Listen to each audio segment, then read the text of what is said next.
Indus civilisation की largest site है Mohenjodaro. From this map you can सी कि ये इंडस नदी है और पास में ही मोहनजोदारो साइट लोकेटेड है। और यहाँ इस राइट हैंड साइड में देखिए, ये है Rajasthan and Gujarat border. So now you can understand that कि ये मोहनजोदारो साइट इंडिया के बाहर पाकिस्तान में लोकेटेड है। पाकिस्तान में ये लड़खाना डिस्ट्रिक्ट में लोकेटेड है, Larkana district of Pakistan. Who excavated this site? Excavated है राखालदास बनर्जी। मोहनजोदारो को सिंधी लैंग्वेज में माउंट ऑफ द डेड भी कहा जाता है। Now you must be thinking कि माउंट ऑफ द डेड क्यों बोला जाता है। देखिए, ये जो आर्कोलॉजिकल साइट था, इस साइट से बहुत सारे स्केलेटन्स मिलता था, इसीलिए इसको माउंट ऑफ द डेड कहा जाता है। फिर आ जाते हैं कि इस साइट में क्या क्या मिला है। यहाँ पे जो सेटलमेंट्स था, लोग जैसे रह रहे थे, तो यहाँ पे कैसा था, सेटलमेंट्स दो सेक्शन में डिवाइड हुआ था। एक था सिटाडल और एक था lower town. Citadel higher and smaller in area. यहाँ पे इस मैप में देखिए, ये left hand side picture, this one you can see, ये है सिटाडल जो कि स्मॉलर एरिया कवर करता है, और ये जो है बाहर, ये है लार्जर एरिया कवर करता है, इसलिए ये लोअर टाउन है। ये स्मॉलर एरिया कवर करते हैं, ये सिटाडल है। सिटाडल में इम्पॉर्टेंट बिल्डिंग्स होता था, और जो लोअर टाउन है, यहाँ पे कॉमन जो लोग थे या फिर उनका वर्कशॉप्स जो दुकान था, ये सब यहाँ पे लोअर टाउन में था। सिटाडल यहाँ पे दिख रहा होगा कि ये थोड़ा ऊपर है, मिट्टी इसका ऊंचा है, यहाँ से इस मिट्टी से थोड़ा ऊंचा है, तो ये थोड़ा सा ऊपर में था compare to lower town. Lower town citadel के नीचे में था। इस सिटी को अगर नॉर्थ साउथ ईस्ट वेस्ट में डिवाइड करेंगे तो आप देख रहे होंगे कि सिटाडल वेस्ट साइड में सिचुएटेड था, लोकेटेड ऑन वेस्ट साइड। यहाँ के जितने भी बिल्डिंग्स थे, ये जो बिल्डिंग्स था सिटाडल के अंदर, वो इम्पॉर्टेंट बिल्डिंग्स हुआ करता था। इस पूरे सिटी को चलाने के लिए जितने भी बिल्डिंग्स ज़रूरत होता था, जो मतलब कि इस पूरे सिटी को चलाना है, तो वो इम्पॉर्टेंट बिल्डिंग्स यहाँ इस सिटाडल के अंदर लोकेटेड था। Buildings were mainly for administrative purpose और फॉर पब्लिक पर्पस। यहाँ पे जितने भी बिल्डिंग्स था वो किस ब्रिक से बना हुआ था? वो सनराइट या बेक ब्रिक से बना हुआ था। Sun dried and bake bricks were used for constructing buildings and drains. Citadel के अंदर और जो इम्पॉर्टेंट बिल्डिंग्स था वो क्या क्या था? एक था वेयर हाउस, और क्या था? Great path. ग्रेट पाथ यहाँ पे इस पिक्चर में आप देखिए कि ये एक रेक्टेंगुलर शेप्ड टैंक है। यहाँ पे पानी फिल किया जाता था, और ये पानी कहाँ से आता था? एक वेल से। यहाँ पे देखिए, पढ़िए कि ये एक लार्ज रेक्टेंगुलर शेप टैंक है, surrounded by corridor on all four sides, steps on north and south. यहाँ पे आपको स्टेप्स दिख रहा होगा, तो यहाँ पे स्टेप्स था यहाँ इस पानी में जाने के लिए, तो steps on north and south leading to the bath. यहाँ पे जितने भी ब्रिक्स यूज़ किया गया है इस टैंक में, ये सब वाटर टाइट किया गया है by using bricks and gypsum mortar. Rooms on three sides, तीनों तरफ रूम्स था और एक तरफ वेल था।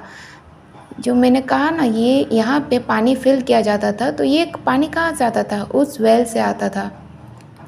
जो कि ये जो ग्रेट पाथ था, ये स्पेशल रिचुअल पर्पस के लिए यूज़ किया जाता था, स्पेशल रिचुअल पाथ।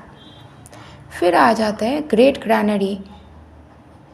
ये इस पिक्चर को, तो ये जो ग्रेट ग्रैनरी था, यहाँ पे जितने भी एक्स्ट्रा ग्रेन्स प्रोड्यूस होता था वो यहाँ पे स्टोर किया जाता था इस ग्रेट ग्रैनरी में। तो ग्रेट ग्रैनरी, ग्रेट पाथ, ये सारे इंपॉर्टेंट बिल्डिंग्स सिटाडल में लोकेटेड था। फिर आ जाते हैं लोअर टाउन के बारे में पढ़ेंगे। लोअर टाउन में रेसिडेंशियल बिल्डिंग्स हुआ करता था, मतलब जो कॉमन वर्कर्स थे या फिर कॉमन लोग थे, वो लोग इस यहाँ पे रह रहे थे, और इनके दुकान था, वर्कशॉप्स था। रोड्स एंड स्ट्रीट्स, यहाँ इस जो ये जो टाउन था, ये जो सिटी था, यहाँ पे जितने भी स्ट्रीट्स हैं, मेन रोड्स या फिर स्ट्रीट्स, वो सब के सब इंटरसेक्ट करता है 90 डिग्रीज पे, तो ग्रिड पैटर्न फॉलो करता था यहाँ पे।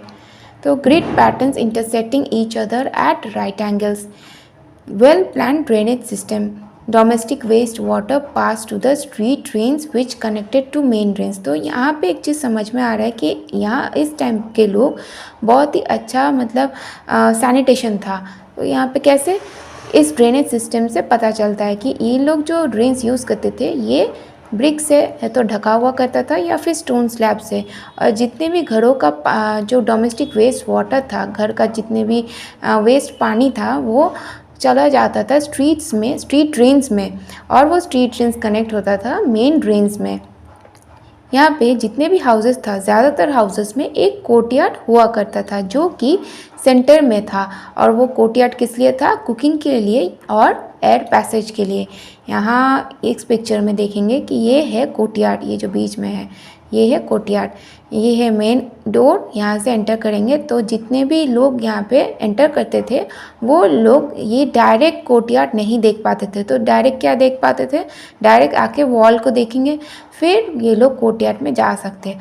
और यहाँ पे दिख रहा होगा कि ये कोर्टयार्ड किस लिए यूज़ होता था? है तो कुकिंग के लिए, या फिर ये यूज़ होता था घर में हवा जाने के लिए, घर में पूरा घर में हवा जा पाए इसीलिए।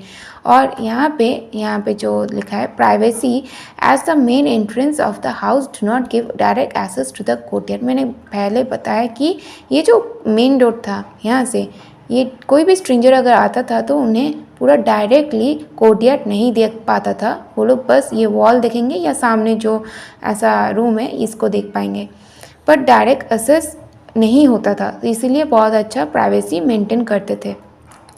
और जितने भी घर था उनमें एक बाथरूम होता था जो कि ब्रिक्स का बना हुआ होता था, और water drain through the wall, street drains में वो जो वेस्ट वाटर होता था वो स्ट्रीट ड्रेन्स में चला जाता था, जो कि ये स्ट्रीट ड्रेन्स बाद में मेन ड्रेन से कनेक्ट होता है। तो फिर आ जाते हैं वेल्स इन द हाउस। इन जितने भी घर था उनमें एक वेल था, और वो वेल किस लिए था? ताकि कोई भी अगर घर का पास से जाए तो वो लोग पानी पी पाए। तो passer by can drink water. ये है bronze image of a dancing girl. ये किस टेक्निक से बनाया गया है? लॉस्ट वैक्स टेक्निक से। Lost wax technique. पहले ये स्टैचू के बारे में पढ़ते हैं कि ये जो स्टैचू है इसमें हेयर को बन शेप दिया गया है, और एक नेकलेस पहना हुआ है, और क्या है यहाँ पे बैंगल्स, हाथ में बैंगल्स है, और जो राइट हैंड है, ये वाला जो राइट हैंड है ये हिप में है और लेफ्ट हैंड थाई में है। ये जो इमेज है ये इमेज लॉस्ट वैक्स टेक्निक से बनाया गया है। Now you must be thinking ये लॉस्ट वैक्स टेक्निक होता क्या है? देखिए ये कोई मोम का स्टैचू है, और ये मोम का स्टैचू के ऊपर एक मिट्टी का लेप लगाया गया है, और इस मिट्टी को सुखाने के बाद यहाँ पे एक होल करेंगे और आग जलाएंगे।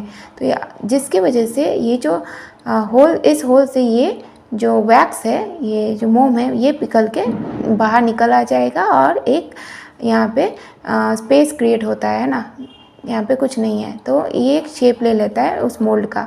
यहाँ पे फिर हम लोग बाद में मोल्टन ब्रॉन्ज डालेंगे। फिर ये जब मोल्टन ब्रॉन्ज इस स्पेस को कवर कर लेता है, पूरा ले लेता है, तो ये एक बाद में इस मिट्टी का जो ये लेप लगाए थे इसको, ये तो सूख गया है तो इसको तोड़ के निकाल देंगे और हमें एक ब्रोंज का स्टैचू मिल जाता है।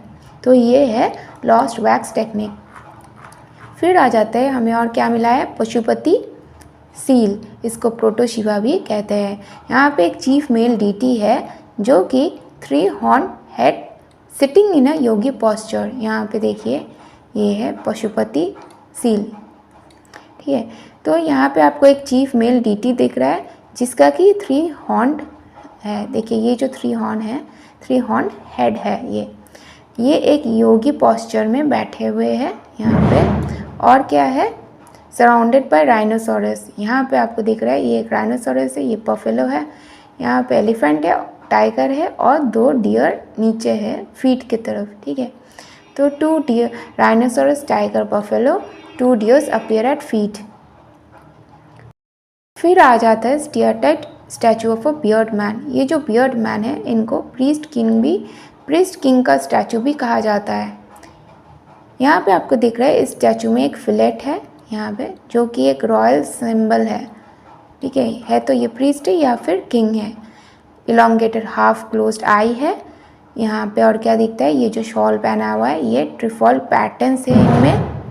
और क्या आमलेट दिख रहा है और बियर्ड बहुत ही नीटली शेप्ड है यहाँ पे।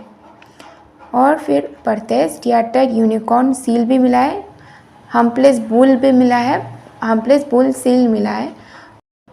तो ब्रिक्स से ये जो ड्रेन्स होता था ये ब्रिक्स से ढका हुआ होता था।